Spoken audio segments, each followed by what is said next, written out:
Mazmur 106 ayat 1 mengajak kita memuji dan memuliakan Tuhan. Haleluya, bersyukurlah kepada Tuhan sebab Ia baik, bahwasanya untuk selama-lamanya kasih setianya.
Kiranya hidup kita menyatakan segala kemuliaan bagi Yesus, Raja segala raja. Solois akan menyanyikan bait pertama segala kemuliaan.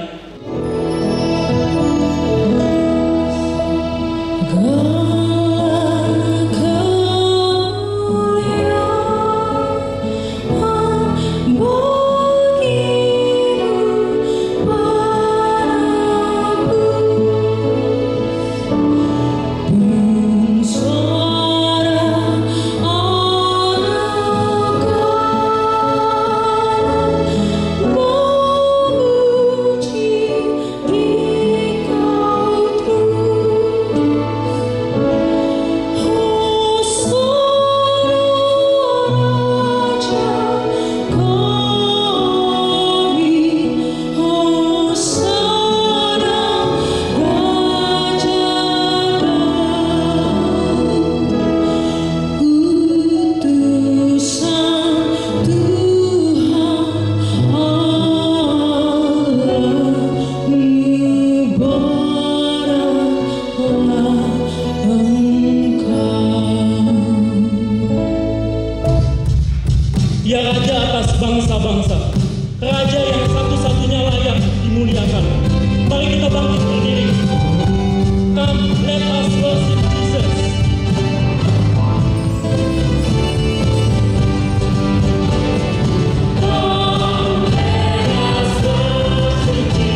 atas segala raja datang ke dunia sebagai hamba. Kiranya teladan Sang Raja menjadi inspirasi kita dalam melayani. Mempersiapkan hati kita mendengarkan firman Tuhan, kita nyanyikan The Servant King.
Tuhan, ini hidup kami, hidup yang sudah Engkau selamatkan, hidup yang di dalamnya biar kami membawa cerita-Mu Tuhan, cerita baru yang memberikan kepada kami pengharapan di dalam dunia yang kehilangan pengharapan ini. Cerita baru yang di dalamnya kami berbagian membangun kerajaan-Mu. Terima kasih Tuhan untuk kesempatan kami boleh menikmati RK hingga hari yang terakhir ini. Kembali kami mohon waktu kami membuka firman-Mu, buka juga hati kami. Jadikanlah hati kami seperti tanah yang baik, supaya ketika benih firman Tuhan ditaburkan boleh sungguh-sungguh berakar, bertumbuh, dan juga berbuah nyata di dalam kehidupan kami. Berkati hamba-Mu yang menyampaikan firman, setiap kami yang mendengarkan firman Tuhan, tolonglah kami semua, agar kami bukan hanya jadi pendengar-pendengar firman yang setia, tapi mampukan kami jadi pelaku-pelaku firman di dalam hidup kami. Bersabdalah ya Tuhan, kami umat-Mu sedia mendengarnya. Dalam satu nama yang kudus, nama yang berkuasa, nama Tuhan kami Yesus Kristus, Raja di atas segala raja, kami menyerahkan pemberitaan firman-Mu. Amin. Shalom, selamat pagi, selamat hari Minggu. Hari ini sama-sama kita akan melihat bagian firman Tuhan yang menjadi perenungan kita di dalam Yohanes pasalnya yang ke-12.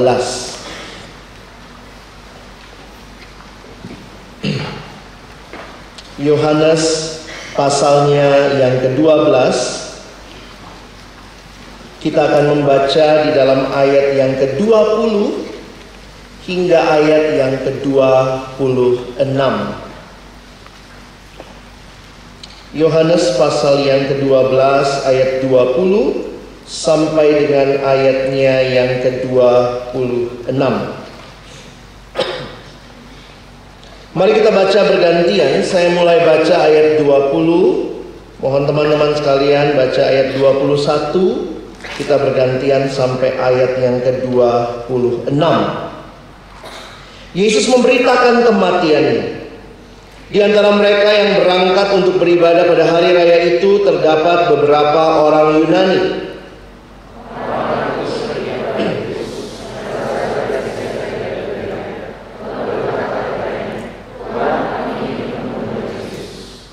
Filipus pergi memberitahukannya kepada Andreas. Andreas dan Filipus menyampaikannya pula kepada Yesus.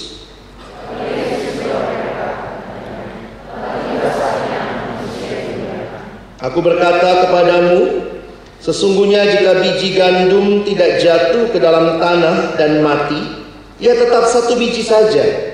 Tetapi jika ia mati, ia akan menghasilkan banyak buah.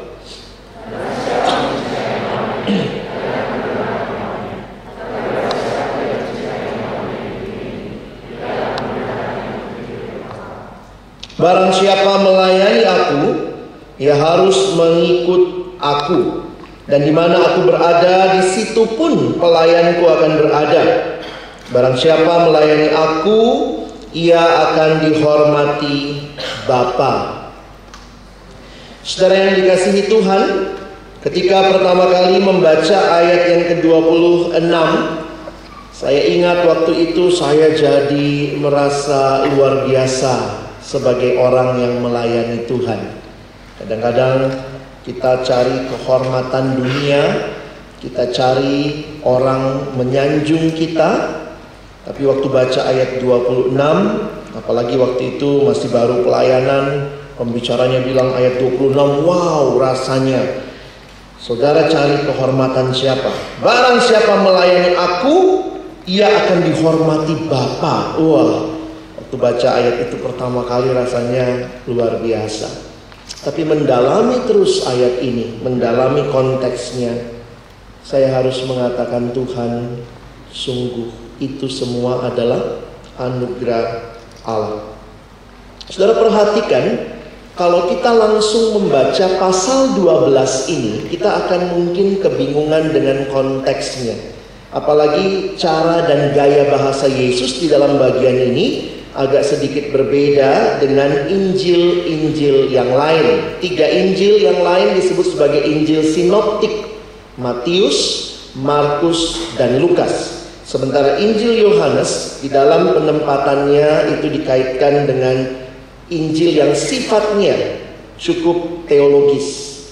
Apa yang menjadi pergumulan kalau kita membaca Yohanes? Mungkin kita harus mengerti istilah-istilah khas dari Yohanes yang disampaikan oleh Tuhan Yesus. Nah, perhatikan sebentar. Kalau kalian perhatikan seluruh konteks Yohanes 12, mari lihat sebentar ayat 1. 6 hari sebelum Paskah, Yesus datang ke Betania, tempat tinggal Lazarus yang dibangkitkan Yesus dari antara orang mati. Ini menjelang hari raya Paskah. Lalu kemudian kita perhatikan pasal 12 ayat 12. Judul yang diberikan, Yesus dielu-elukan di Yerusalem.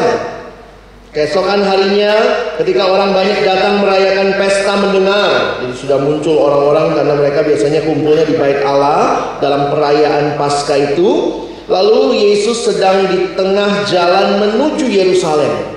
Apa yang mereka lakukan? lakukan. Ini tindakan yang unik, saudara, karena mereka meyakini bahwa Yesuslah Raja yang akan membawa mereka keluar dari penjajahan Romawi. Perhatikan ayat 13. Mereka mengambil daun-daun palem dan pergi menyongsong Dia sambil berseru-seru, Hosana, diberkatilah Dia yang datang dalam nama Tuhan, Raja Israel. Jadi kalau kalian bisa membayangkan begitu ya, bagaimana orang-orang itu menyambut Yesus layaknya Raja. Saya pikir tidak heran murid-muridnya menjelang masuk Yerusalem sudah langsung bilang, Tuhan bagaimana ini? Kalau nanti sampai di Yerusalem, siapa yang duduk sebelah kiri, siapa yang duduk sebelah kanan? Karena mereka pikir Yesus akan jadi raja, maka siapa yang akan jadi perdana menterinya, begitu kali ya? Siapa yang akan duduk di kiri dan di kanan? Itu permintaan Yakobus dan Yohanes. Itu nggak minta pangku ya, minta duduk kiri kanan begitu. Dan dia disambut layaknya raja. Tetapi ada beberapa hal yang menarik kalau saudara perhatikan. Lihat ayat 14. Yesus menemukan seekor keledai muda. Lalu ia naik ke atasnya seperti ada tertulis. Wah, jarang-jarang raja naik keledai. Keledai itu kita gambarannya langsung bayangannya bodoh, lamban begitu ya. Yesus masuk Yerusalem di atas keledai. Ayat 15, ini kutipan. Jangan takut hai putri Sion, lihatlah rajamu datang, duduk di atas seekor anak keledai. Ini menggenapkan apa yang ditulis di dalam kitab Zakaria pasal 9 ayat 9. Mula-mula murid-murid Yesus tidak mengerti akan hal itu. Tetapi sesudah Yesus dimuliakan, nah apa artinya dimuliakan? Dimuliakan dalam bahasa Injil Yohanes artinya Yesus mati, disalibkan. Beberapa gereja memilih ungkapan ini juga kalau dia meninggal. Bapak ini telah dimuliakan. Wush, kita pikirnya apaan tuh ya? Mayatnya terbang-terbang, dimuliakan. Enggak, itu maksudnya mati ya. Beberapa pilih istilah itu juga. Lalu perhatikan, teringatlah mereka mengenai Dia. Ya, oke. Jadi sesudah Yesus dimuliakan, teringatlah mereka bahwa nas itu mengenai Dia dan bahwa mereka telah melakukannya juga untuk Dia. Jadi murid-murid sebenarnya waktu melakukan itu, kalau gambaran Yohanes seperti nggak sadar, nggak tahu. Pokoknya ya sudah, hamparkan semua. Jadi bayangkan kalau ada raja lewat lalu semua memberikan apa yang dia miliki. Kalau bisa ya raja itu tidak menyentuh tanah, kira-kira begitu ya. Perhatikan ayat 17. Orang banyak yang bersama-sama dengan Dia ketika Ia memanggil Lazarus keluar dari kubur dan membangkitkannya dari antara orang mati, itu pasal 11, memberi kesaksian tentang Dia. Jadi bayangkan raja ini bukan raja biasa, dia baru bangkitkan Lazarus dan itu diceritakan. Mungkin tim kampanyenya Yesus gitu ya, ceritanya gitu, kebaikan-kebaikannya ya.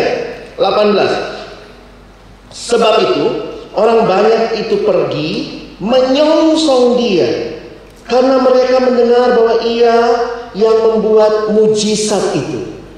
Wow, ini pengharapannya luar biasa. Mesias yang tadi kutipan Hosana diberkatilah Dia, mereka melihat ini digenapkan di dalam diri Kristus. Nah, perhatikan ayat 19. Kita baca sama-sama. 1, 2 ya. Maka kamu lihat sendiri bahwa kamu sama sekali. Mereka mau orang-orang tidak ikut Yesus, nggak berhasil coy. Yesus makin diikuti, bahkan seluruh dunia datang. Ini kalimat yang menarik. Pertanyaannya, Yesus datang untuk siapa? Kemarin kita lihat bagaimana misinya secara utama kepada Israel. Tetapi kemudian juga Yesus bicara misi murid-muridnya harus juga kepada dunia. Dan dalam bagian ini, kalau kalian perhatikan mulai dari Yohanes awal sampai Yohanes 12, itu kelihatannya Yesus hanya melayani atau Dia berbicara dengan orang banyak yang tanda kutip adalah orang-orang Yahudi. Karena itu para penafsir mengatakan ini adalah bagian Yesus bicara kepada orang banyak, khususnya orang Yahudi. Tetapi mulai pasal 12 sejak yang kita baca tadi sampai ke belakang Yesus hanya bicara kepada murid-muridnya. Ini yang di dalam bahasa tafsiran biasa disebut sebagai the private discourse. Karena sejak selesai itu ada orang Yunani yang datang, maka Yesus tidak lagi bicara di depan publik. Mulailah pengajarannya terus hanya kepada murid-muridnya. Mulai dari pasal 12, 13, 14, 15, 16 sampai 17 itu disebutkan sebagai the private discourse. Yesus hanya mengajar bukan orang banyak, tapi murid-muridnya. Apa yang menarik untuk kita perhatikan, kalau betul Yesus datang untuk dunia ini, maka pertanyaannya, apakah ini misi dari awal atau misi di pertengahan jalan? Kadang-kadang begini, saya waktu baca tentang gambar besar ini, ada satu penulis yang kemarin saya kutip juga, namanya Christopher Wright. Buku yang saya tampilkan di depan, dia bilang begini, kadang-kadang kita mengertinya begini, Israel itu gagal di perjanjian lama, itu plan A. Karena plan A nggak berhasil, Allah utus Yesus, plan B, gitu ya. Jadi seolah-olah kan ada nggak yang masih gitu konsepnya? Kalau kita lihat ini ceritanya sebagai satu cerita, maka kita harus menyatakan bahwa mulai dari awal memang Tuhan yang menciptakan dunia ini punya kerinduan untuk dunia ini. Bukannya plan A, Tuhan Israel gagal, terus Tuhan mikir-mikir, bikin plan B pakai Yesus. Tidak. Kalau saudara memperhatikan cerita yang besar ini, maka sebenarnya Allah adalah Allah yang merindukan umatnya, dunia ini mengenal Dia. Ketika Allah memulai itu dari bangsa Israel, tetap bukan hanya untuk Israel. Bahkan dalam perjanjian lama begitu banyak ayat-ayat yang menyatakan Mesias ini akan menjadi terang bagi bangsa-bangsa. Jadi kalau kalian perhatikan, pengajaran seperti itu juga dalam konteks kerajaan Allah. Karena kenapa? Bagian yang kita akan baca, Yesus memberitakan kematiannya, itu dikaitkan dengan bagian sebelumnya di mana Yesus disambut sebagai raja. Apakah Yesus memang mau datang untuk semua manusia? Jelas itu. Perhatikan misalnya Yohanes 1. Coba kita survei sebentar ya. Ini kalau kita PA, kita melihat Yohanes 1 ayat 29. Coba kita baca sama-sama. Yohanes 1 ayat 29. 1, 2, iya.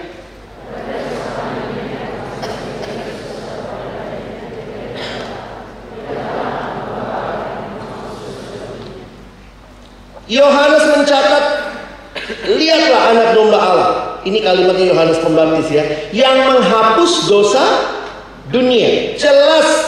Yohanes 3:16 masih ingat? Oh banget. Ayo 1, 2 ya. Karena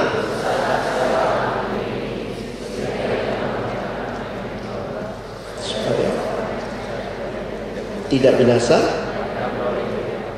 karena begitu besar kasih Allah akan dunia ini. Perhatikan Yohanes 4. Coba lihat sebentar ayatnya yang ke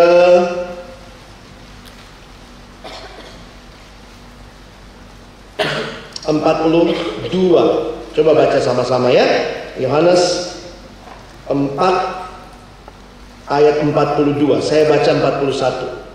Dan lebih banyak lagi orang yang menjadi percaya karena perkataannya.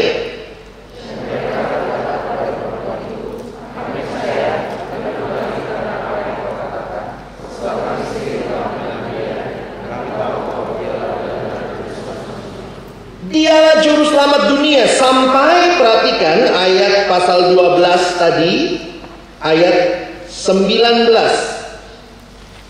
Kita udah baca tadi ya. Pasal 12 ayat yang ke-19. Kalian bisa perhatikan apa yang tertulis di situ. Orang Farisi pun akhirnya bilang, kamu lihat sendiri bahwa kamu sama sekali tidak berhasil. Maksudnya dia ngomong kepada sesama Farisi begitu ya, kepada orang yang lain, bahwa dikatakan kamu sama sekali tidak berhasil. Lihatlah seluruh dunia datang mengikut dia. Jadi memang kalau sebelumnya Yesus kelihatannya hanya kepada orang Yahudi, tetapi jangan lupa misi di dalam benak Yesus, di dalam pikirannya adalah bagi dunia ini, dan Yohanes pun mencatat itu. Bagi dunia ini, lihatlah seluruh dunia datang kepada dia. Apa kaitannya dengan bacaan kita? Di dalam bacaan kita, perhatikan ayat 20. Di antara mereka yang berangkat untuk beribadah pada hari raya itu, jadi orang-orang yang katanya datang beribadah pada hari raya itu, ini hari raya Paskah, hari raya orang Yahudi, terdapat juga beberapa orang Yunani. Nah, ini siapa? Ternyata agama Yahudi itu menarik perhatian khususnya untuk orang-orang politeis pada waktu itu, yang kayaknya dewanya kebanyakan, ribet. Orang Yahudi punya pemahaman satu Allah, Tuhan itu Esa. Jadi ini sangat atraktif. Orang-orang pada datang, mereka belum jadi Yahudi. Kalau sampai sudah jadi Yahudi, ikut disunat dan segala macam, itu mereka disebut sebagai proselit. Tapi para penafsir mengatakan nampaknya mereka ini belum proselit. Mereka baru mulai tertarik. Dan waktu mereka datang ke Yerusalem mau ikut Paskahnya Yahudi, mereka mendengar juga dan mungkin lebih tertarik lagi ada orang yang namanya Yesus. Karena itu mereka datang. Lihat ayat 22 ya, 21. Orang-orang itu pergi kepada Filipus. Nah, kenapa kepada Filipus? Dari semua murid Yesus menurut penafsir yang namanya nama Yunani, Filipus. Filipus ini nampaknya meniru Raja Philip waktu itu ya, yang juga kemudian namanya jadi kota Filipi dan seterusnya. Tapi kayaknya dari semua murid Yesus yang namanya paling Yunani ini gitu ya. Jadi orang yang dari Yunani datang nyarinya Filipus ya. Lalu perhatikan, Filipus datang lagi sama Andreas. Wah, Andreas ini unik ya, makanya ada yang bikin gerakan Andreas. Andreas itu orang yang kayak suka jadi jembatan begitu ya. Jadi makanya biasanya kalau KKR kita zaman dulu bikinnya gerakan Andreas. Andreas itu suka memperkenalkan orang kepada Yesus, suka membawa orang kepada Yesus. Siapa yang Andreas pernah bawa? Petrus. Jadi Petrus sebesar itu, maksudnya rasul yang besar, ternyata dia dibawa sama Andreas. Makanya kalau KKR namanya gerakan Andreas. Siapa lagi yang pernah Andreas bawa kepada Yesus? Seorang anak yang punya 5 roti 2 ikan. Saya waktu perhatikan, oh iya ya, Andreas yang bawa. Andreas yang bawa, kenalin sama Yesus. Dia bawa anak itu. Cocok jadi seksi publikasi pemerhati ya. Dan Filipus juga kayaknya tahu nih Andreas. Jadi ngomongin sama Andreas, bawa dong. Ya. Jadi Andreas kemudian, nah perhatikan 22. Andreas dan Filipus menyampaikannya pula kepada Yesus. Perhatikan kalimat Yesus. Jadi bertanya buat saya begini, loh, Yesus sempat ketemu mereka enggak? Para penafsir bilang, kenapa mereka mau ketemu Yesus? Mungkin memang berita tentang Yesus mengejutkan, sangat menarik, atau bahkan kalau perhatikan bahwa Tuhan Yesus sendiri membersihkan. Salah satu aksi yang luar biasa yang Yesus pernah lakukan adalah membersihkan bait Allah. Masih ingat itu? Dan ternyata kalau kalian ingat bait Allahnya orang Yahudi, itu ternyata ada bagian yang cuma boleh masuk orang Yahudi. Kan gitu ya, makanya mereka ada pembatasnya. Lalu ada halaman di luar ini ternyata halaman untuk bangsa-bangsa lain. Jadi ternyata waktu Yesus membalik-balikkan meja, lalu kemudian penukar uang orang-orang yang waktu itu berjualan di situ, salah satu hal yang menarik, itu memang halamannya Gentiles. Itu halaman untuk orang yang non-Yahudi. Jadi dengan membersihkan itu, Yesus seolah berkata, ini rumah Bapakku, izinkan tempat ini mereka masuk dan lihat. Walaupun mereka mungkin tidak bisa masuk ke pelataran dalam. Waktu saya merenungkan hal ini, saya pikir, wow, Yesus menyadari betul ini bukan cuma menista rumah ibadah. Ini kita langsung peka ya dengan kata menista. Ini tidak memberi kesempatan tempat yang mana harusnya halaman. Kalau kalian nanti lihat, googling ya, cari, ada yang namanya court for Gentiles, halaman untuk orang bangsa lain. Jadi mungkin orang-orang ini menarik sekali. Oh, ada Yesus kayak begini, mereka datang, kami mau ketemu dong. Sejak saya cerita kemarin, ada yang takut datang sama saya ya. Takut bang, ada waktu. Ini Tuhan Yesus didatengin gitu ya. Yesus ada waktu. Yesus nggak jawab loh. Kalau saya lihat secara ceritanya, dia tidak menjawab, bahkan mungkin dia tidak ketemu orang-orang itu. Tapi bagi saya menarik, kedatangan orang-orang non-Yahudi dari Gentiles itu, ini bagi Yesus adalah pertanda. Dengar baik-baik kalimat saya ya. Ternyata kedatangan orang-orang itu kepada Yesus, Yesus menandakan apa? Sekarang tiba waktunya. Loh, apa sih maksudnya? Perhatikan sebentar, coba lihat ya. Ini memang agak unik Injil Yohanes. Coba lihat Yohanes 2. Teman-teman coba perhatikan Yohanes 2 ayat yang keempat. Yohanes 2 ayat yang keempat, coba baca sama-sama. Ini kalimat Yesus kepada mamanya, Maria. 1, 2, ya. Kata Yesus kepadanya. Kata saat dalam Injil Yohanes itu bahasa aslinya jam, hour. Waktuku, saatku belum tiba. Perhatikan lagi pasal 7 ayat 20. Apa kalimat Yesus lagi atau kalimat narator di situ? 7 ayat yang ke 30. Yohanes 7 ayat 30. Coba baca lagi sama-sama. 1, 2, ya.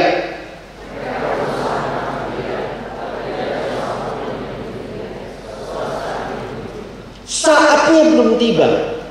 Perhatikan 8 ayat 20. Yohanes 8 ayat 20. 1, 2, ya.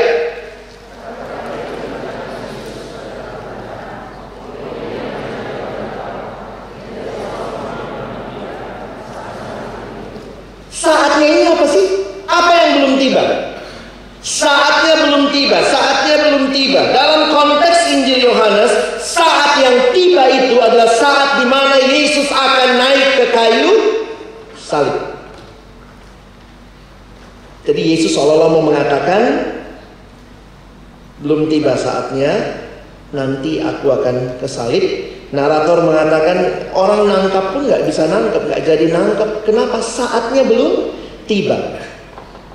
Di dalam konsep orang Yunani pada waktu itu, semuanya ada waktunya. Demikian cara Yohanes meminjam istilah zaman itu untuk mencatat saat Yesus belum tiba. Saat Yesus belum tiba. Kapan saatnya tiba? Kapan saatnya tiba? Ternyata Yesus melihatnya begini. Waktu orang Yunani ini datang, langsung dalam kepekaannya Yesus berkata, murid-muridku, sekarang tiba saatnya.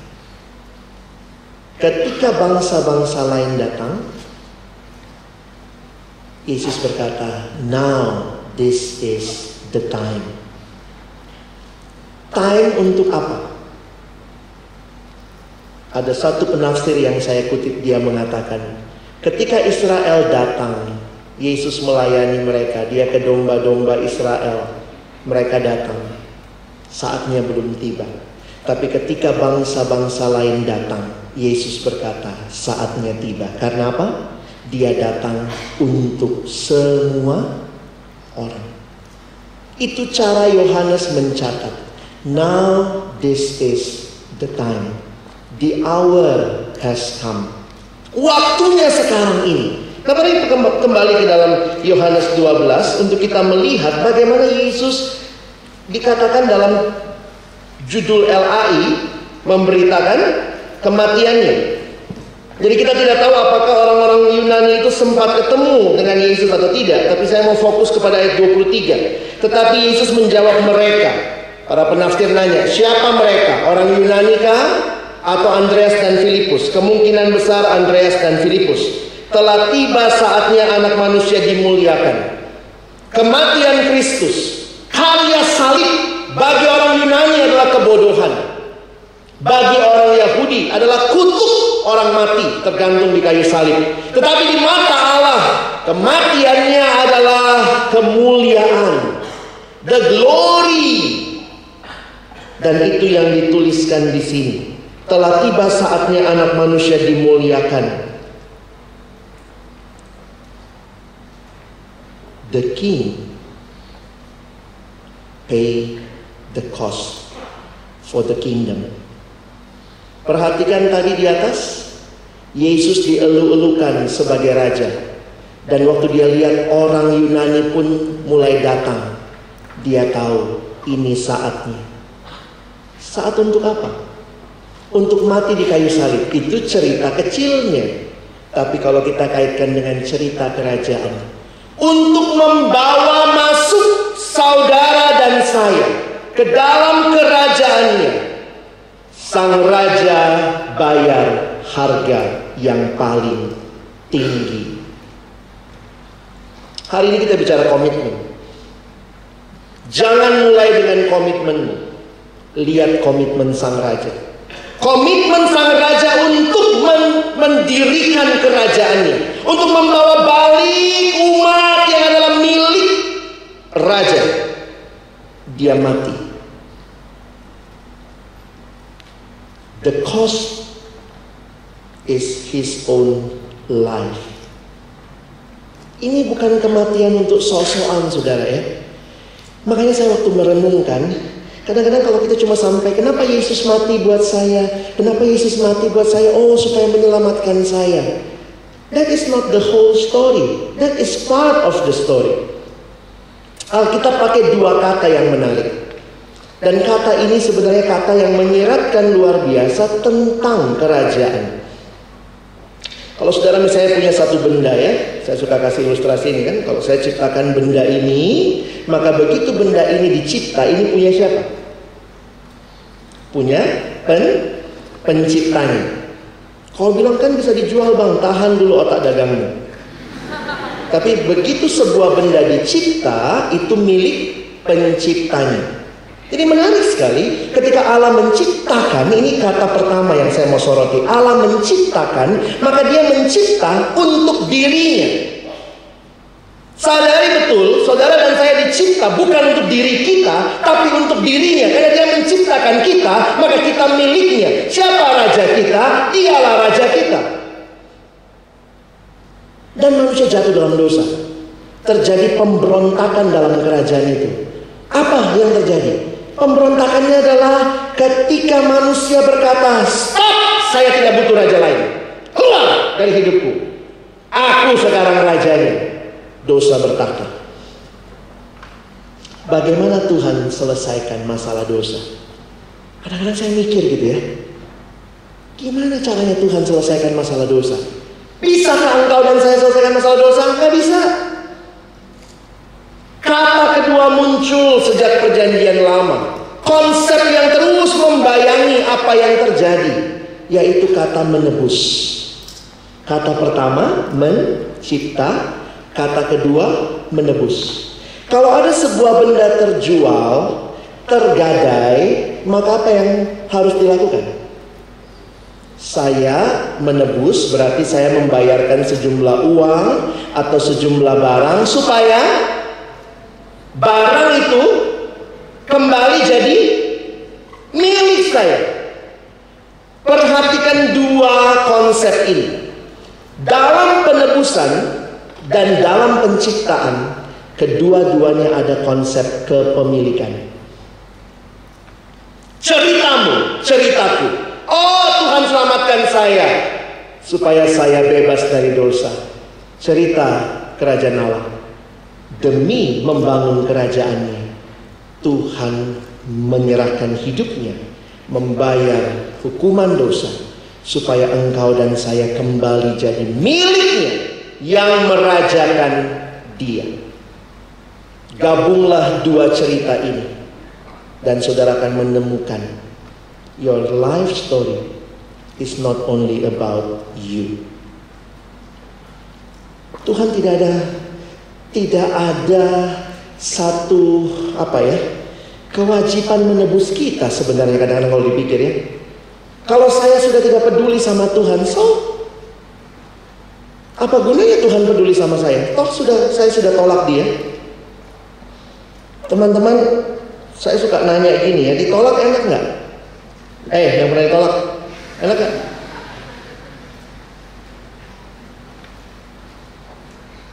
Puji Tuhan loh, Tuhan kita nggak baper. Bener loh. Kalau Tuhan baper kayak kamu, coba ya sekali tolak, keluar dari hidupku. Saya nggak butuh engkau, aku rajanya. Kalau saya jadi Tuhan, bener deh. Kalau saya jadi Tuhan, saya tinggalin kamu. Bener ya, oke ya, jangan kontak-kontak gue lagi. Gue blok nomor lu. Tapi Yesus di dalam anugerahnya yang luar biasa, kasihnya yang besar, keadilan sudah disampaikan. Dia mati di kayu salib. Dia datang, Dia tebus kita. Saudara bisa lihat anugerah itu. Tuhan gak buang kita, Dia tebus kita. Ceritanya belum selesai. Ceritanya bukan sekedar aku cipta kau jatuh dalam dosa. The end of the story. Dia tebus kita. Dia ganti lagi cerita kita. This is not your story. Tapi ingat, this is my story. You are on a mission. Dan lihat, untuk itu komitmen Yesus untuk kerajaan Allah adalah komitmen menyerahkan hidupnya. The King paid the price with Himself. Saudara dan saya tidak mungkin kita bisa ambil komitmen kalau kita nggak lihat betapa tingginya komitmen Yesus untuk kerajaan ini. Komitmennya adalah dirinya. Semua raja dunia tidak ada yang bisa ambil komitmen ini. Raja bikin salah, korbanin orang lain. Raja bikin salah, korbanin orang lain. Raja bikin salah, cuci tangan. Raja bikin salah, lari keluar negeri. Raja bikin salah, pokoknya bodo amat, urusanmu. Tapi the king of this God's kingdom, Allah mengutus anaknya yang tunggal, the one and only son, to die for us, to redeem us, to buy us back, to bought us back, membeli kita kembali. Kadang-kadang orang suka mikirnya gini, Allah Bapa tuh yang paling jahat. Bapa tuh jahat banget gitu ya. Waktu kita berdosa dia nggak, pergi. Lalu Yesus yang baik ya, Yesus itu yang datang selamatin kita. No, kalau kamu mengerti ceritanya, ini adalah kasih Allah. Ingat ya Yohanes 3:16, karena begitu besar kasih Allah, yang mengasihimu adalah Allah Bapa, Allah Anak, Allah Roh Kudus. Mereka mengasihi kita di dalam Allah Tritunggal yang kudus itu. Dia mengasihi kita, Dia menyerahkan dirinya bagi kita. Siapa raja dunia yang menyerahkan dirinya untuk rakyatnya? Bukankah banyak raja dunia sebaliknya? Dan kalau ada raja dunia yang sampai menyerahkan diri untuk orang-orangnya, pasti dia terinspirasi dari kisah sang raja yang datang di dalam Yesus Kristus. Sekarang kan banyak juga raja-raja yang sudah mulai begitu ya, sacrifice. Kenapa? That is not our story. Cerita kita dalam dosa adalah cerita diri kita mengorbankan orang lain supaya kita aman, supaya kita selamat.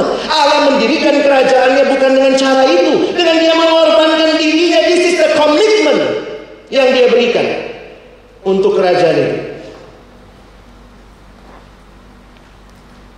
Jujur saya takut banget khotbah pagi ini. Komitmen itu bukan komitmenmu. Jangan ngomong komitmenmu dulu deh. Lihat baik-baik komitmen sang raja untuk kerajaannya. Barulah kau bisa bicara, ini komitmen saya.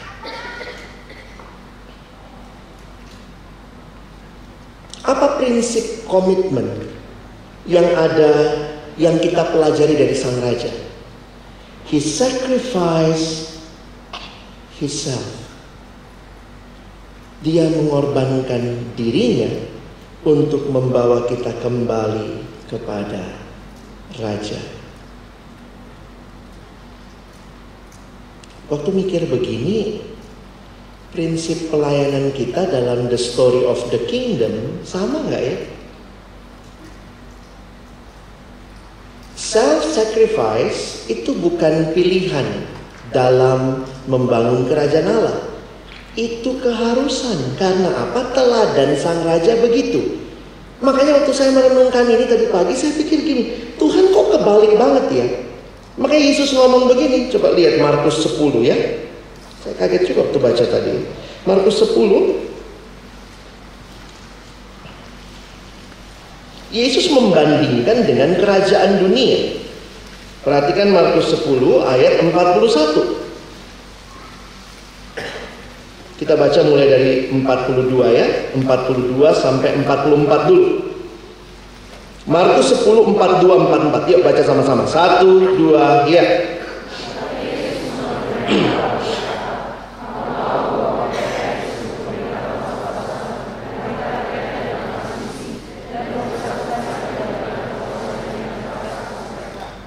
Tidaklah demikian di antara kamu. Barang siapa ingin menjadi besar di antara kamu, hendaklah ia menjadi pelayan. Dan barang siapa ingin menjadi yang terkemuka di antara kamu, Tuhan tidak larang kita jadi besar. Silakan. Tapi caranya adalah jadi hamba, jadi pelayan. Tuhan tidak larang kita jadi terkemuka. Tapi siapa yang mau jadi terkemuka, biarlah dia menjadi orang yang rela melayani. Dunia nggak begitu teman-teman. Kerajaan dunia kebalik sama sekali. Karena itu kalau kita perhatikan di ayat yang ke-45, coba baca sama-sama. 1, 2 ya. Karena anak manusia juga datang bukan untuk dilayani, melainkan untuk melayani dan memberikan nyawa menjadi tebusan bagi banyak orang. Kata tebus muncul lagi di situ, menunjukkan satu sikap yang kita teladani dari sang raja yang untuk membangun kerajaannya, dia komitmen dengan mengorbankan dirinya. The cost of commitment we learn from the king. Raja itu. Nah, coba kita preteli sebentar. Coba balik ke Yohanes 12. Teman-teman coba lihat sebentar apa saja polanya yang harusnya ini juga jadi pola komitmen kita, pola pelayanan kita, pola kita berpemuridan di kampus. Perhatikan ayat 24. Aku berkata kepadamu, sesungguhnya jikalau biji gandum tidak jatuh ke dalam tanah dan mati, ia tetap satu biji saja. Tetapi jika ia mati, ia akan menghasilkan banyak buah. Yesus mengajarkan mati untuk hidup. Berkorban sampai mati demi satu. Dengan mengorbankan yang satu itu, kita akan dapat buah. Waktu lihat ini, saya ingatkan kalau nyanyi di gereja suka lagu itu ya. Kuasa-Mu dan nama-Mu lah hendak kami sebar. Dari ayat ini inspirasinya. Kuasa-Mu dan nama-Mu hendak kami sebar. Dan karena itu ya Tuhan, kami takkan gentar. Terus bagaikan padi segenggam, mestilah busuk dipendam. Dia masuk ke dalam tanah, gelap, dingin, mungkin kesepian benih itu ya. Oh, so lonely. Supaya tumbuh dan segar di panas surya memekar, berbuahlah tuaian pun besar. Jangan mimpi ya, kampusmu berbuah, pemuridanmu berbuah, kalau kau tidak pertama dan terutama mati untuk keinginan dirimu sendiri. Dying to self is the key for effective fruitfulness. Mati terhadap diri adalah kunci penting yang utama untuk buah yang lebat. Dan banyak orang gak mau berkorban. Anak sekarang katanya kalau disurvei paling takut ambil komitmen. Kalau begitu, jangan mimpi lihat buah. Kalau kau masih sibuk dengan dirimu, the king is not him, but the king is you yourself. Kau sibuk dengan dosamu, kau sibuk dengan prioritasmu. Kadang-kadang saya pikir, aduh Tuhan, saya ngalamin lah dalam arti yang saya nggak sampai mati ya. Saya mimpin kelompok itu nggak sampai mati sih teman-teman ya. Kalau mati kan nggak ada di sini. Tapi saya ngalamin tuh kesepian. Bukan karena nggak punya pacar. Dulu dikasih tahu ya, waktu zaman saya sudah mulai tuh, masyarakat ekonomi ASEAN bebas, masyarakat ekonomi bebas. Sampai waktu itu teman-teman saya semua kesibukan, pokoknya kita mesti bisa bahasa lain. Maksudnya mesti bisa bahasa asing. Jadi mereka harus Sabtu itu les Inggris, les Mandarin, ada bahkan les yang semua yang tersedia di BIPA lah ya, di PPA. Apa itu lembaga bahasa kalau di UI itu LBI. Jadi kemudian wah mereka tuh les di situ. Terus saya mulai tertekan juga gitu ya. Nanya, Lex, lu Sabtu ngapain ikut les? Ntar kalau orang bahasa Inggris lu nggak bisa lu. Mereka les LIA, kadang-kadang ada yang ngambil LIA yang hari Sabtu tuh 4 jam langsung. Saya Sabtu PA, lesnya di LAI. PA, persiapan pengurus. Jadi kalau ketemu teman tuh rasanya lonely juga gitu ya. Apa sih yang saya sedang perjuangkan? Saya baru ngerti belakangan juga kayak murid Yesus. Waktu itu sih taat-taat aja ya sudahlah. Emang mungkin gue beginilah, gak dapet dah Inggris gue biasa aja lah. Nah, itu yang saya ceritakan kemarin. Saya nikmati yang namanya Tuhan menggantikan apa yang saya hilang dengan apa yang Dia sediakan. God provide. Waktu itu saya nggak bisa ikut les LIA segala macam. Tuhan gantikannya saya bisanya ikut kelompok kecil, PA, persiapan begitu ya. Tuhan gantikan dengan memberi saya PKK yang senang bahasa Inggris. Gila, PKK saya senang bahasa Inggris gitu ya. Kemudian dapat lagi pemimpin PA senang juga bahasa Inggris. Jadi semua buku fotokopian yang dia kasih sama kami bahasa Inggris. Jadi saya les Inggris juga waktu kelompok kecil gitu ya. Ini apa vocabnya, saya ingat banget. Buku rohani pertama bahasa Inggris saya selesai baca waktu kuliah. Judulnya Design for Dignity. Setiap gitu tulis lagi, ini artinya apa, cari di kamus begitu ya.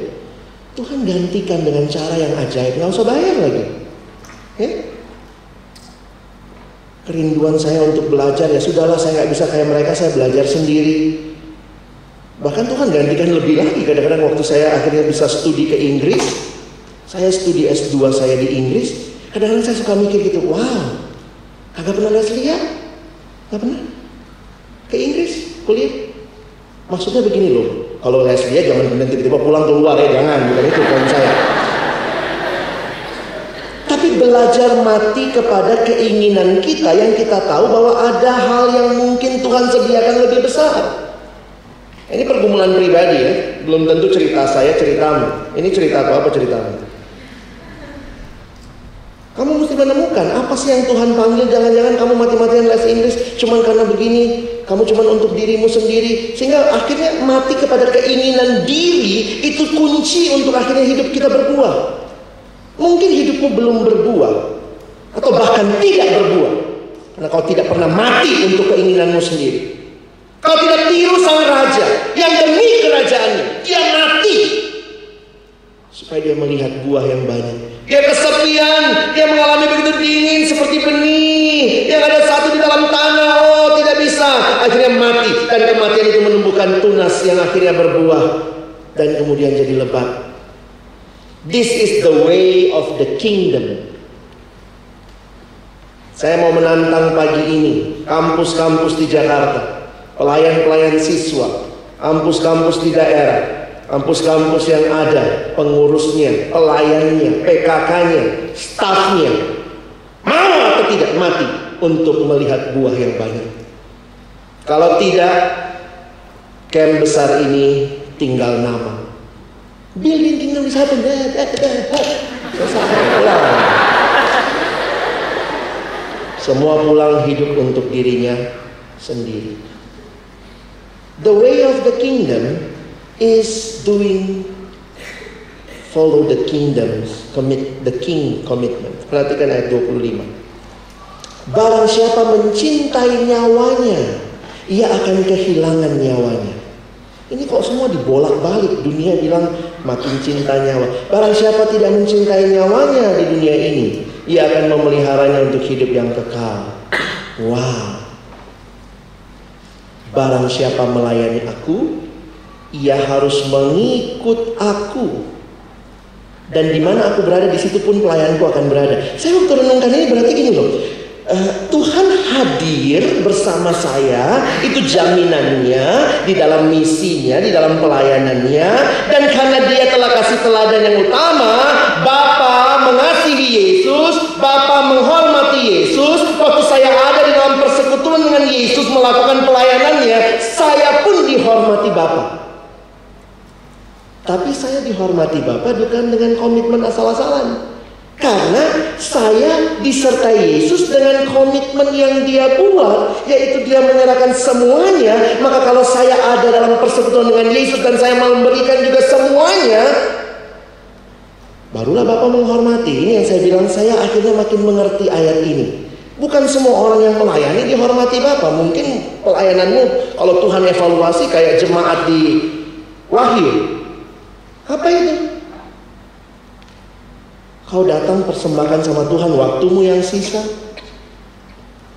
Betul, kalian tugasnya belajar. Itu panggilanmu yang utama karena kamu mahasiswa. Tetapi dengan waktu-waktu yang Tuhan izinkan yang lain. Kenapa Tuhan berikan? Saya pakai kalimat Kak Febian. Kenapa kamu ya, dari begitu banyak temanmu yang dikasih beban melayani mahasiswa? Kenapa bukan yang lain, tapi kamu? Dan kira-kira beban itu Tuhan mau apa? Supaya kau membangun kerajaannya di kampusmu. Caranya bagaimana? Ikut rajanya. Rajanya mengatakan, untuk engkau hidup, aku mati buat engkau. Dan harusnya warna pelayanan kita adalah bukan untuk aku, tapi untukmu Tuhan dan bagi sesama. Harusnya warnanya begitu. Komitmen kita kepada Allah jadi berkat buat sesama.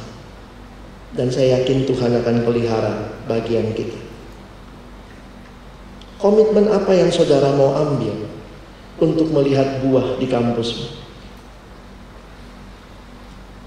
Ketika seorang teman staf cerita dulu, kami waktu itu ada orientasi staf perkantas, beberapa orang dari daerah-daerah. Terus kemudian kita pada sharing, lu kapan menyerahkan diri? Wah, aku menyerahkan diri waktu ada Camp Nasional 95. Nah, saya ikut Camp Nasional 95 di gedung belakang ya, belum ada gedung ini. Dan saya ingat waktu itu pendeta Stephen Tong yang calling, siapa yang mau jadi hamba Tuhan, maju serahkan diri. Wah, saya maju. Jadi buat teman-teman, gue juga maju. Cuman kan kita nggak saling kenal ya. Ada satu dari Medan, satu dari Jambi. Jadi kita ikut Kemnas belum saling kenal kayak gitu ya. Jadi lu maju, iya. Lu sebelah mana? Lu sebelah kanannya Pak Tong, lu sebelah kirinya. Gue di depannya gitu ya. Gue di bagian itu. Jadi kita pada cerita-cerita begitu ya.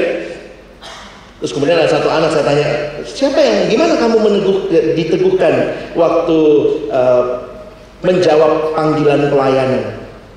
Nah, ini teman dari Jambi, dia bilangnya waktu itu sih udah lama bergumul dan orang tua nggak setuju. Terus orang tua nggak setuju. Terus gimana akhirnya kamu bisa mantep? Terus dia cerita nih ya, itu karena suratnya Kak Vivi. Ada Kak Vivi di belakang sana ya. Kak Vivi tulis surat katanya sama dia. Jadi mungkin udah sering ngomong gitu ya. Kapan nih anak menyerahkan diri? Masih belum gitu ya. Kak Vivi tulis surat gitu. Terus dia bilang, aku tanya, apa isi suratnya? Cuman satu, Lex. Jika engkau mengasihi bapamu, ibumu lebih daripada aku, kamu tidak layak jadi muridku. Duh, Kak Vivi. Mantep lah dia. Jadi ternyata memang benar ya, panggilan untuk mati terhadap ketakutan kita, keinginan kita. Memang pergumulan kadang-kadang panjang dan lama ya. Tapi mungkin dalam pergumulan itu pertanyaan utamanya bukan papamu, bukan mamamu, kamunya. Saya punya cita-cita yang besar buat diri saya. Kalau saya bisa berdiri nanti lulusan komunikasi UI, bisa jadi presenter kah? Tampang ada kan?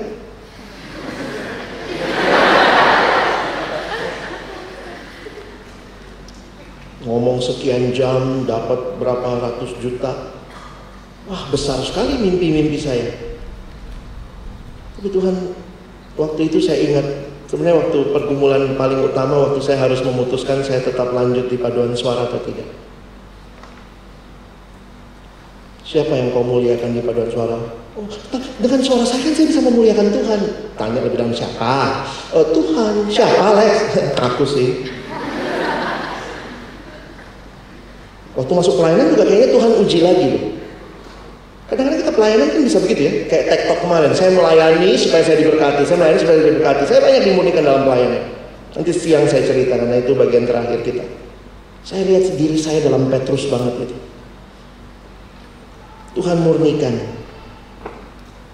Akhirnya saya mimpin kelompok kecil. Ada waktu pimpin kelompok lagi. Sampai kelompok saya waktu saya kuliah itu sekitar ada 3 kelompok yang saya pimpin. Satu yang saya ikut sama PKK saya ke atas, satu lagi kelompok PA. Setiap hari Sabtu di FTUI.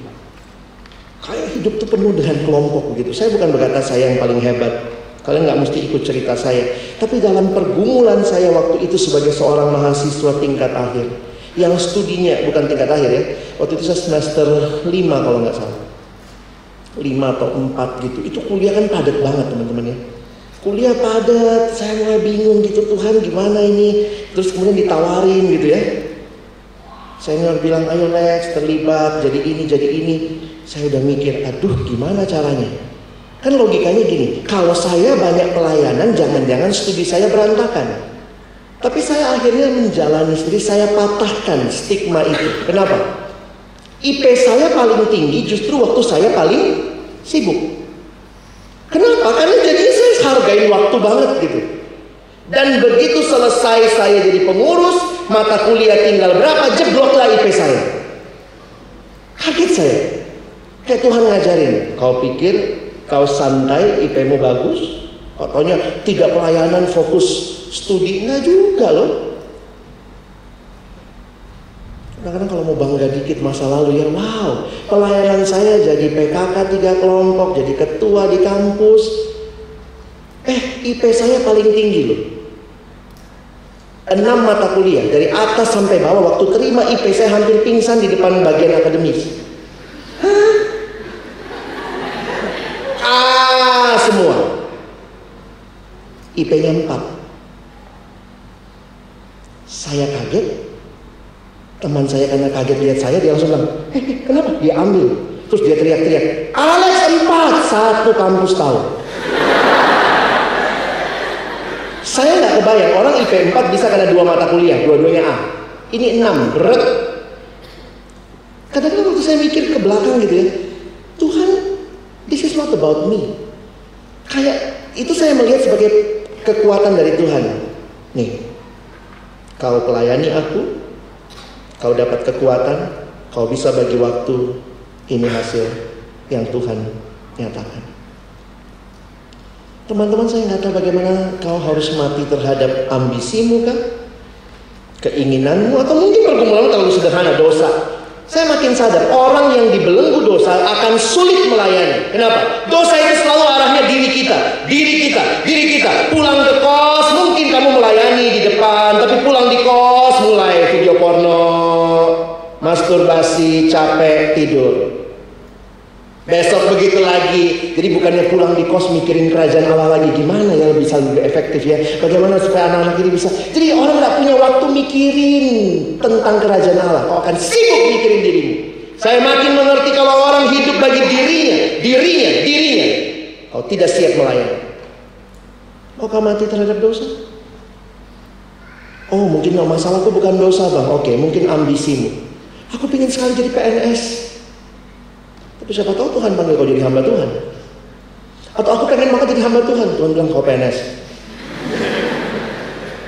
Loh saya ingat loh kalimat Bapak Stephen Tong. Kalau Tuhan tidak panggil, tidak usah datang. Tapi kalau Tuhan panggil jangan lari. Kalau Tuhan tidak panggil tidak usah datang. Tapi kalau Tuhan panggil jangan lari.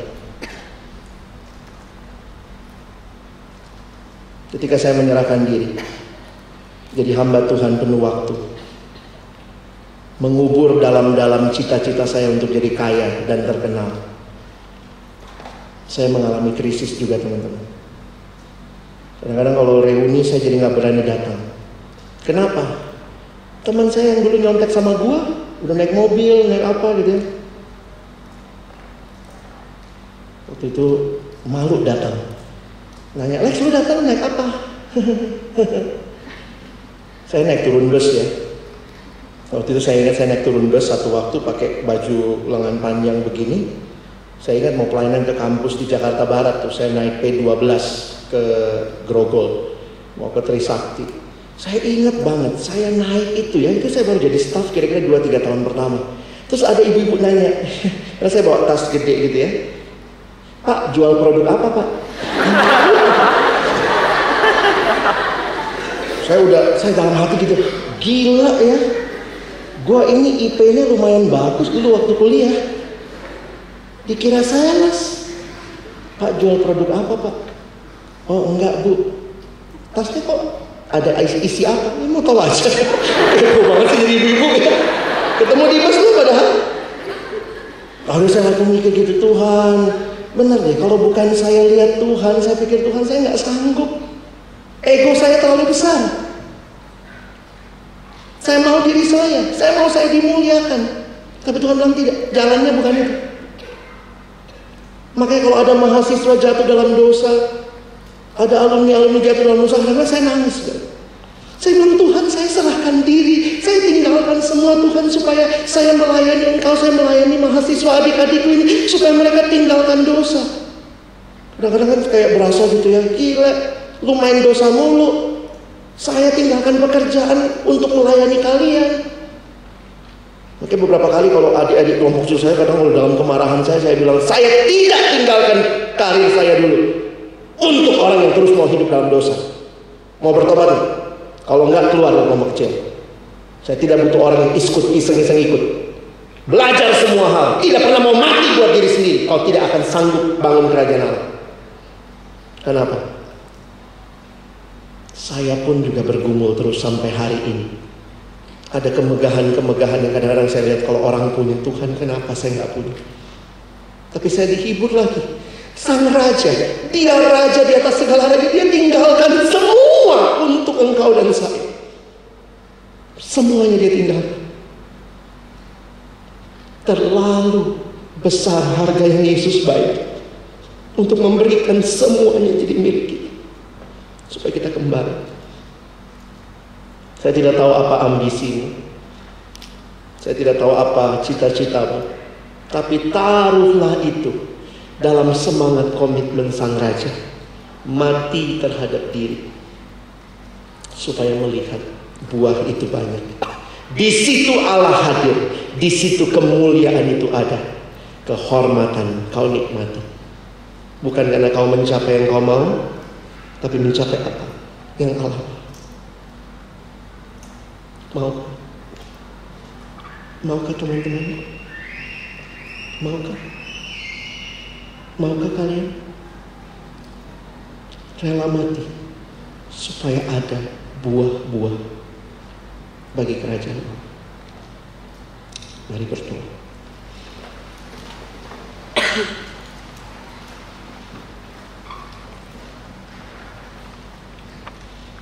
Mari berdoa bagi diri kita, agar Tuhan tolong kita membangun kerajaan-Nya sebagaimana Dia memberikan semuanya. Kita akan menyanyikan satu lagu yang sederhana, lagu yang mengingatkan kita bahwa bukan saya Tuhan, bukan saya, bukan dosaku, bukan keinginanku, ambisiku, kesombonganku, tapi yang terutama dalam hidup ini meninggikan nama Yesus.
Supaya ada kerajaan Allah, ada jiwa-jiwa yang dibangun bagi kemuliaan Allah.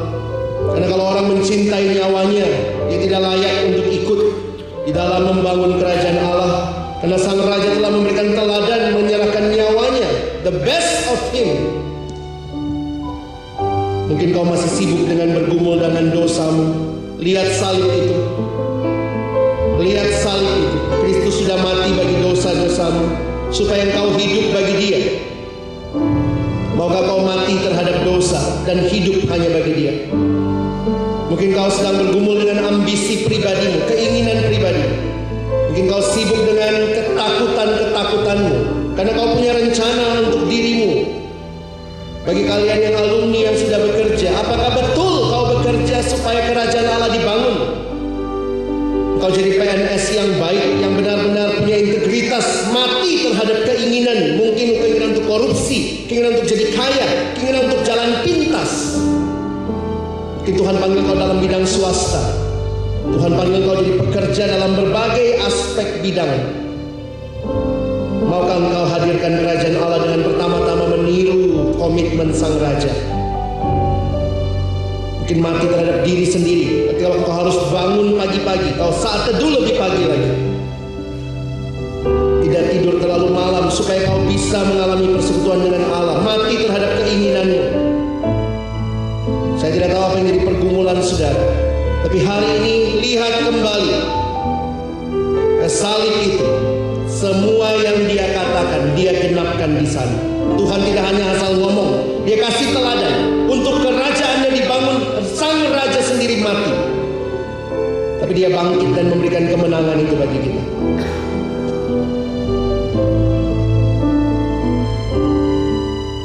Mari nyanyikan sekali lagi yang terutama di dalam hidup ini.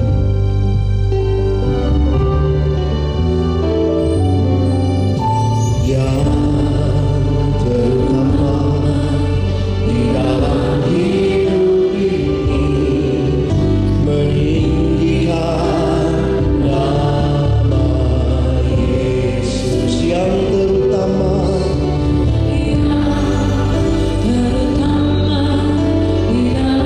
hidup ini memuliakan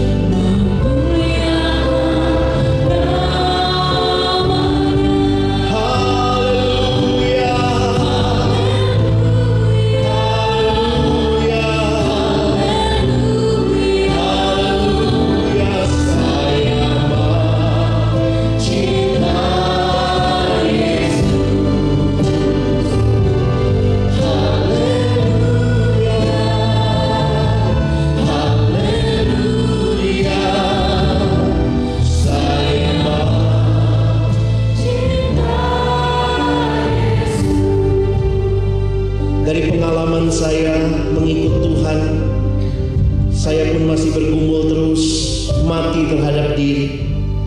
Tidak ada dari kita yang sudah sampai mati terhadap diri secara sempurna, karena hanya Yesus yang sudah mati, menyangkal dirinya dengan sempurna di kayu salib. Raja di atas segala raja turun jadi hamba, bahkan mati di kayu salib. Demikian kata Paulus di dalam Filipi pasal 2. Tapi Tuhan yang sudah mati itu panggil kita bangun kerajaan. Adik-adikku, pagi ini secara khusus saya ingin memberikan satu panggilan. Adakah di antara kalian yang Tuhan panggil secara khusus? Tidak semua orang dapat panggilan ini. Tapi kalau Tuhan panggil kamu secara khusus untuk jadi hamba Tuhan penuh waktu.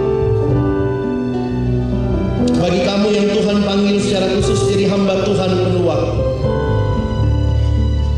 mungkin menjadi hamba Tuhan di gereja, mungkin masuk dalam pelayanan siswa, masuk dalam pelayanan mahasiswa. Mungkin juga kamu dipanggil Tuhan jadi dosen agama. Tuhan panggil kamu dalam hal yang lain. Mungkin ini berbeda dengan jurusanmu saat ini, tapi ada beban yang begitu dalam yang Tuhan berikan di hatimu. Kalau hari ini Tuhan ingatkan lewat firman, dan kau berkata, Tuhan, di sini saya mau serahkan diri saya. Jika ada dari adik-adikku yang Tuhan panggil secara khusus menjadi hamba Tuhan penuh waktu, saya mau doakan keputusan. Ladang membutuhkan pekerja-pekerja. Kemarin kita sudah minta kepada Tuhan yang punya tuayan, kirimkan pekerja dengan hati seperti gembala, gembala yang baik. Kirimkan pekerja yang punya komitmen seperti sang raja. Hari ini sebagai hamba Tuhan, kalau ada orang-orang yang Tuhan panggil secara khusus menyerahkan diri jadi hamba Tuhan penuh waktu, dimanapun Tuhan akan tempatkan kamu, saya mau berdoa bagi keputusanmu. Puji Tuhan. Jangan dengan emosi, tapi kau mengerti. Mungkin perjalananmu masih panjang, kau perlu mengujinya, tapi Tuhan memberikan panggilannya. Ada lagi yang berkata, di sini saya Tuhan. Puji Tuhan. Ada lagi. Puji Tuhan. Puji Tuhan. Ada lagi. Saya mohon dengan hormat kamu berdiri di hadapan Tuhan. Kita mau berdoa sama-sama. Ada lagi. Silakan berdiri saja di hadapan Tuhan. Kita mau berdoa untuk keputusanmu. Ada lagi. Puji Tuhan. Puji Tuhan.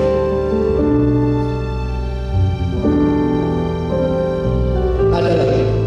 Kalau hari ini Tuhan gelisahkan hati, di sini saya Tuhan. Silakan berdiri. Ada lagi.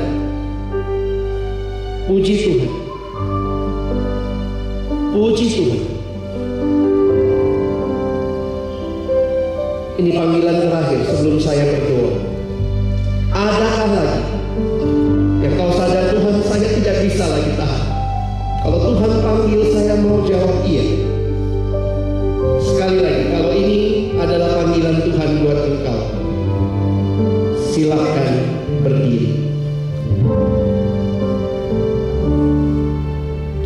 Yang terutama di dalam hidup ini, meninggikan nama Yesus. Yang terutama di dalam hidup ini, memuliakan namanya. Haleluya, haleluya, saya mencinta Yesus.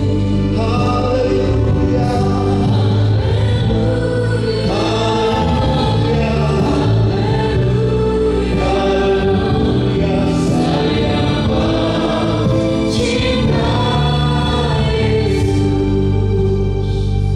Pagi ini hamba menyerahkan adik-adikku yang berdiri di hadapan Tuhan.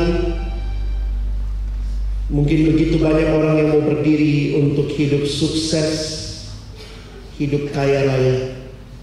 masuk dalam profesi pekerjaan tertentu. Dalam banyak camp ketika ditantang untuk berdiri bagi bangsa, banyak orang mau berdiri. Tapi ada satu panggilan yang juga dibutuhkan generasi ini, Tuhan. Dan kami bersyukur pagi ini ada orang-orang yang mau berdiri untuk membangun kerajaan Allah, menjadi hamba Tuhan penuh waktu. Tuhan, tolong adik-adikku ini dalam pergumulan mereka. Mungkin masih ada keraguan, tapi Tuhan mantapkan mereka. Bagi mereka yang ragu, Tuhan pertemukan dengan hamba-hamba Tuhan yang menolong mereka untuk mendiskusikan, mendoakan panggilan mereka. Bagi mereka yang masih kuliah, Tuhan tolong mereka selesaikan studi mereka, untuk kemudian mereka boleh memberikan diri, dididik di dalam sekolah-sekolah teologi yang baik, ataupun masuk dalam pelayanan, mempersiapkan diri lebih baik lagi jadi hamba Tuhan. Hamba berdoa, ya Tuhan, tolong generasi ini membutuhkan pekerja-pekerja yang membangun kerajaan-Mu, mengisi mimbar-mimbar di gereja-gereja, di kampus-kampus dengan pengajaran yang benar. Dan hari ini jika ada yang berdiri, kami bersyukur karena Tuhan masih memanggil anak-anak-Mu untuk panggilan yang mulia ini. Mungkin mereka masih takut, ada orang tua yang tidak setuju, ada ketakutan pribadi, ada ambisi-ambisi pribadi yang harus dimatikan. Tuhan tolong supaya mereka melewatinya bersama dengan Tuhan. Dan hamba berdoa secara khusus bagi adik-adikku yang sudah alumni, bahkan mungkin sudah bekerja. Kalau saat ini Tuhan ingatkan mereka akan panggilan dan cinta Tuhan untuk pelayanan-Mu penuh waktu. Tolong mereka juga bisa melihat pekerjaan mereka, menyelesaikan pekerjaan mereka dengan baik, dan akhirnya juga terlibat dalam pelayanan penuh waktu. Tuhan, buka jalan, karena Engkaulah Allah yang memanggil. Kami percaya Engkau Allah yang akan membuka jalan dan menyediakan segala yang kami butuhkan. Hari ini kami menjadi saksi kemurahan Tuhan bagi generasi ini. Ada orang-orang yang Tuhan panggil meneruskan berita Injil. Terima kasih Tuhan. Mari semua kita berdiri. Kita nyanyikan kembali lagu ini. Dan waktu kita katakan kata saya, kita ganti dengan nama kita masing-masing. Alex mau cinta Yesus. Katakan namamu, sebutkan di hadapan Tuhan. Mari dengan sangat lembut sebagai doa kita di hadapan Tuhan, katakan,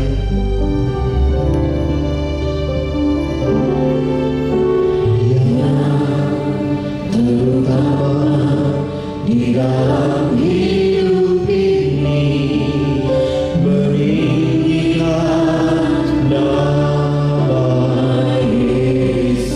Yang terutama di dalam hidup ini, memuliakan nama.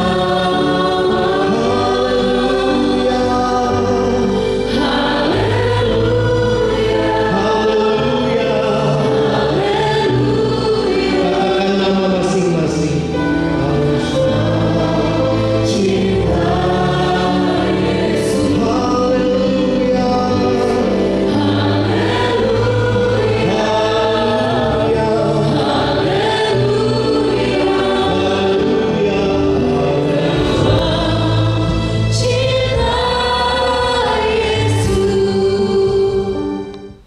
Siapakah Engkau, Tuhan? Kiranya hari demi hari kami boleh terus takjub, kami boleh terus kagum, kami boleh terus melihat benar Engkau adalah Raja yang telah menyerahkan segalanya bagi kami. Engkau adalah Raja yang boleh menyelamatkan kami untuk boleh masuk di dalam cerita yang lebih mulia, cerita yang lebih indah, cerita yang lebih membawa kami mengalami, mengenal, dan pada akhirnya boleh sepenuh hidup kami berjalan bersama-Mu.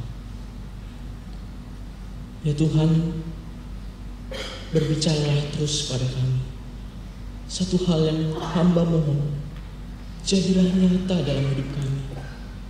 Kiranya dalam perjalanan kami hari demi hari menjadi murid Tuhan, kami terus kaget, kami terus tersungkur, kami terus bersukacita, kami terus terhibur mengenal siapa Tuhan.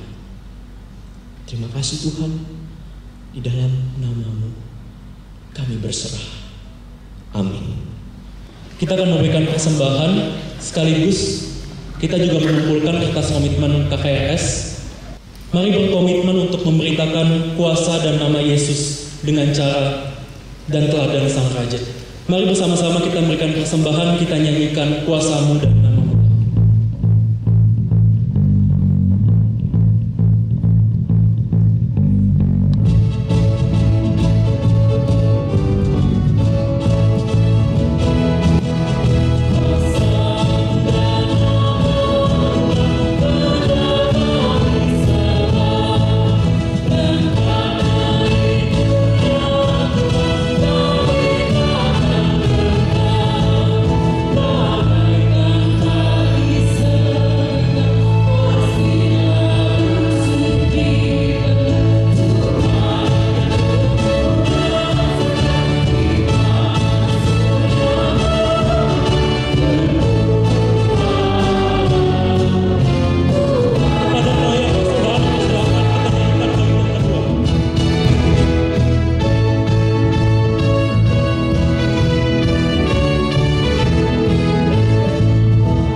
Tuhan Sang Pemilik hidup kami, sungguh kami mengucap syukur ya Tuhan untuk setiap berkat yang boleh Tuhan anugerahkan kepada kami ya Bapa. Bapa di dalam kerajaan surga kami sungguh mengucap syukur ya Tuhan untuk anugerah yang boleh Tuhan berikan kepada kami Tuhan, sehingga kami boleh mempersembahkan persembahan yang telah kami berikan ya Bapa. Tuhan, kiranya Tuhan Allah yang boleh pakai hidup kami Tuhan menjadi persembahan yang boleh berkenan di hadirat-Mu. Tuhan yang pakai hidup kami Tuhan sebagai alat-Mu Tuhan, hingga akhirnya Tuhan kami boleh mempersembahkan hidup dan diri kami Tuhan untuk menjadi persembahan yang berkenan di hadirat-Mu. Kiranya Tuhan juga yang boleh berkati Tuhan, kiranya persembahan yang boleh kami berikan tadi boleh berkenan di hadirat-Mu dan boleh membangun kerajaan-Mu lebih lagi ya Bapa. Bapa dalam kerajaan surga kami juga mau berdoa Tuhan, kami mau mengucap syukur ya Tuhan untuk Allah yang boleh berkuasa dan bertahta penuh di dalam kepanitiaan retreat koordinator ini Tuhan. Kalau Tuhan Allah boleh cukupkan segala sesuatunya Tuhan, baik doa, baik dana, Tuhan kami begitu mengucap syukur untuk itu semua ya Bapak, untuk tangan-tangan yang mau memberi, untuk orang-orang yang mau ikut berkontribusi Tuhan. Terima kasih Tuhan, kami sungguh mengucap syukur untuk itu semua Bapak. Bapak di dalam kerajaan surga kami juga mau bersyukur Tuhan. Kami mau bersyukur untuk setiap sesi, setiap seminar, setiap briefing wilayah yang boleh terlaksana ya Bapak. Kiranya Tuhan itu boleh memperlengkapi kami lebih dan lebih lagi ya Bapak. Kiranya itu boleh membentuk dan membina kami Tuhan, hingga akhirnya kami siap diutus Tuhan di dalam pelayanan kami ke depannya Tuhan, di dunia kampus kami, di siswa ataupun di dunia alumni nantinya Bapak. Tuhan Yesus Kristus, kami juga mau berdoa Tuhan untuk kepulangan dari kami Tuhan setelah selesai retreat koordinator nantinya ya Bapak. Kiranya Tuhan yang boleh berkati kami Tuhan, hingga akhirnya kami pun boleh selamat Tuhan, hingga akhirnya perjalanan kami boleh Tuhan sertai hingga kami tiba boleh di tempat kami masing-masing ya Bapak. Bapak dalam kerajaan surga, kami juga mau berdoa untuk kepulangan dari teman-teman regional. Biarlah Tuhan Allah yang boleh berkati perjalanan mereka dan boleh tibakan mereka dan menjadi berkat-Mu Tuhan di regional mereka masing-masing setelah lepas dari RK ini. Tuhan, ampuni setiap kedosaan kami jika selama retreat koordinator ini Tuhan kami mendukakan hati Tuhan. Biar Tuhan yang boleh suci, kuduskan dan tutup bungkus kami supaya kami layak di hadirat-Mu. Ini setiap doa kami Tuhan. Biarlah Tuhan yang boleh berkenan di dalam doa kami. Hanya di dalam satu nama Tuhan Yesus Kristus, Tuhan dan Juru Selamat kami yang hidup, kami berdoa dan mengucap syukur. Haleluya, amin. Kami siap Tuhan mengambil bagian. Kiranya lagu ini menjadi komitmen kita.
Dalam cerita-Mu yang besar, Engkau datang menebus umat yang berdosa, supaya kerajaan-Mu dibangunkan.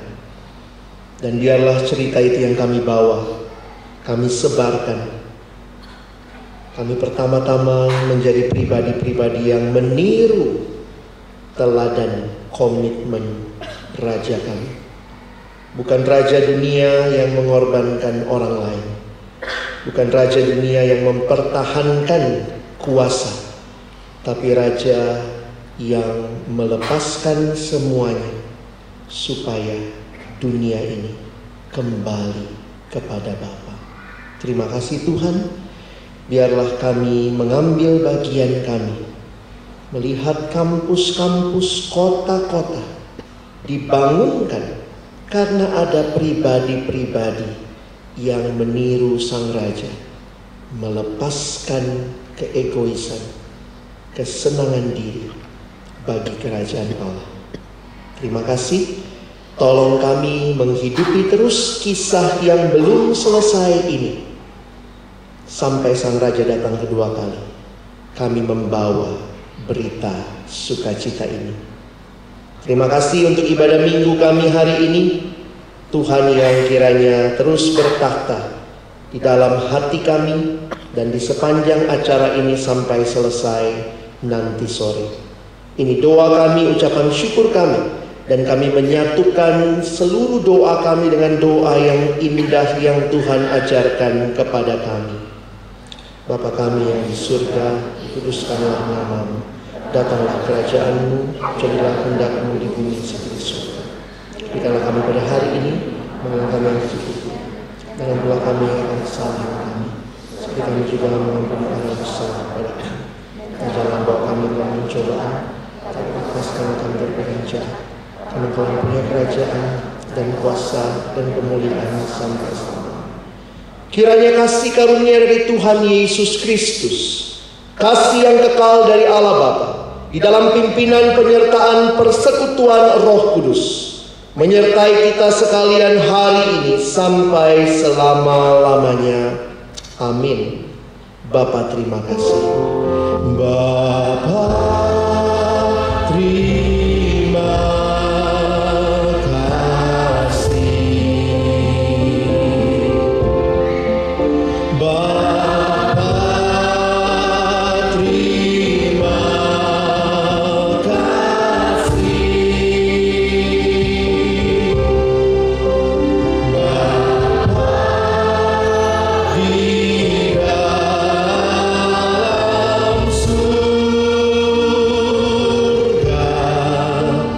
Tuhan